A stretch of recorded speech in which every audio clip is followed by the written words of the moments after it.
Welcome to stone dictation. Dictation 5 second बाद शुरू होगा। Ready start.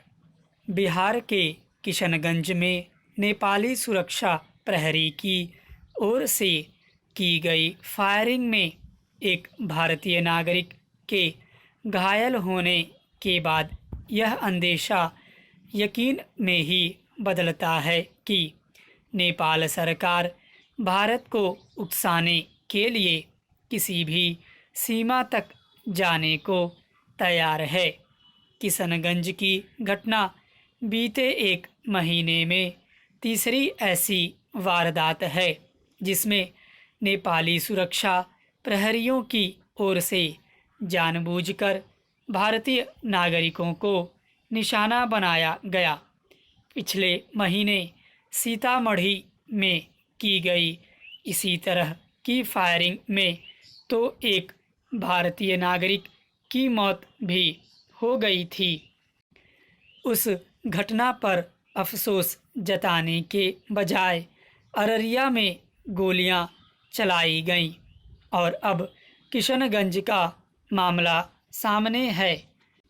ऐसा लगता है कि चीन की गोद में बैठ चुकी नेपाल की मौजूदा सरकार भारत के संयम को उसकी कमजोरी समझ रही है। उसका मुगालता दूर करने के लिए भारत को कुछ करना होगा। यह इसलिए और भी आवश्यक है क्योंकि नेपाली सुरक्षा प्रहरी सीमा पर छेड़छाड़ कर यथास्थिति बदलने की भी कोशिश कर रहे हैं। यह मानने के अच्छे भले कारण हैं कि उन्हें भारत के खिलाफ उकसावे वाली हरकतें करने को कहा गया है।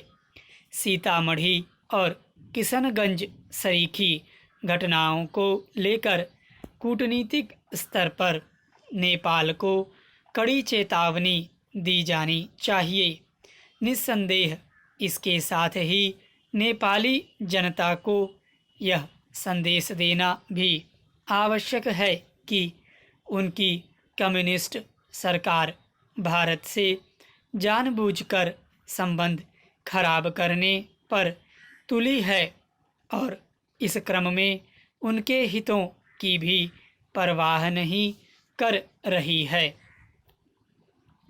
नेपाल की मौजूदा सरकार को आगाह करते हुए ऐसा कुछ नहीं होना चाहिए जिससे प्रधानमंत्री केपी शर्मा ओली को भारत के खिलाफ विश्वमन करने का मौका मिले। ध्यान रहे कि वह पहले से ही यह काम करने में लगे हुए हैं।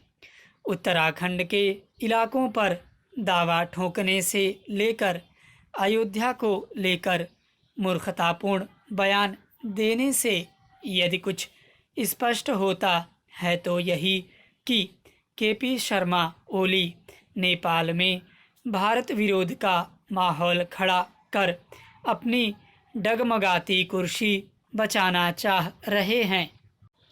चूँकि वह अपने भारत विरोधी रुख रवैये से चीन को भी खुश करने में लगे हुए हैं, इसलिए उनकी शरारत भरी राजनीति को लेकर अतिरिक्त सतर्कता बरतने की ज़रूरत है।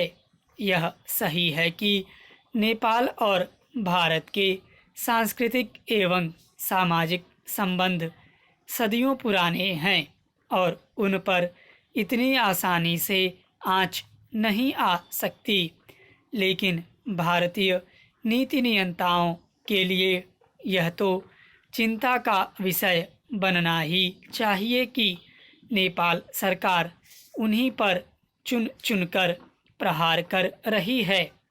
चिंता का विषय यह भी है कि प्रधानमंत्री ओली के साथ नेपाली नेताओं का एक वर्ग नेपाल स्थित चीनी राजदूत का हुक्म बजाने में लगा हुआ है। स्टॉप।